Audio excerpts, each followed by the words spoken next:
नमस्कार, मी सुबोध भावे. आपल्या सगळ्यांना महाराष्ट्रात विविध भागांमध्ये जे काही पावसाने थैमान घातलंय ते आपल्या सगळ्यांच्या वाचनात आलं असेल, बघण्यात आलं असेल. आणि तिथल्या शेतकऱ्यांचं, सर्वसामान्य माणसांचं जे अतोनात नुकसान या पुरामुळे झालेलं आहे त्याची आपण कल्पनाही करू शकत नाही. आज आपल्या महाराष्ट्रातल्या या सगळ्या बांधवांच्या पाठीमागे खंबीरपणे उभं राहण्याची गरज आहे.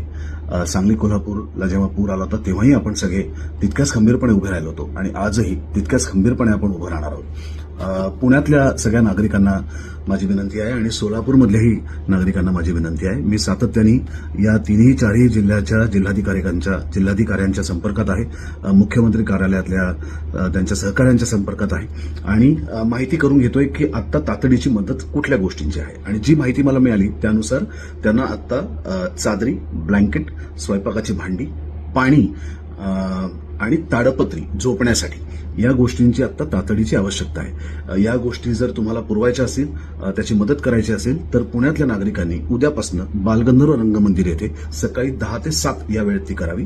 आणि सोलापूरच्या नागरिकांनी तिथे पुना गाडगे अँड सन्स हे जे ज्वेलरीचं दुकान आहे त्या दुकानात तिथे जोशी नावाचे मॅनेजर आहेत त्यांच्याशी संपर्क साधावा आणि सोलापुरातल्या नागरिकांनी तिकडच्या पुना गाडगे अँड सन्सच्या दुकानात ही मदत करावी आणि पुण्यातल्या लोकांनी बालगंधर्व रंगमंदिर येथे ही मदत आणून द्यावी. आपली मदत तातडीने त्या बाधित गावांपर्यंत आणि आपल्या बांधवांपर्यंत पोहोचण्याची व्यवस्था केली जाईल. त्याच पद्धतीने आम्ही मराठीमध्ये काम करणारे सगळे कलावंत या आमच्या बांधवांच्या पाठीशी, आमच्या शेतकऱ्यांच्या पाठीशी कायमस्वरूपी उभं राहतोय.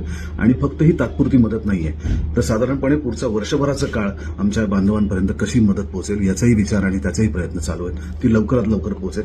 माझ्या सगळ्या शेतकरी बांधवांना, तिकडच्या सगळ्या नागरिकांना मी एकच आवाहन, एकच आशा देऊ शकतो की आम्ही सगळेजण तुमच्या बरोबर आहोत. तुम्ही लवकरात लवकर या संकटातून बाहेर पडावात हीच आमची इच्छा आहे आणि हीच महाराष्ट्रातल्या प्रत्येकाची इच्छा आहे. तुम्ही नक्की पडाल हा विश्वास आहे. स्वतःची काळजी घ्या, सांभाळा. आम्ही सगळेजण तुमच्या बरोबर आहोत.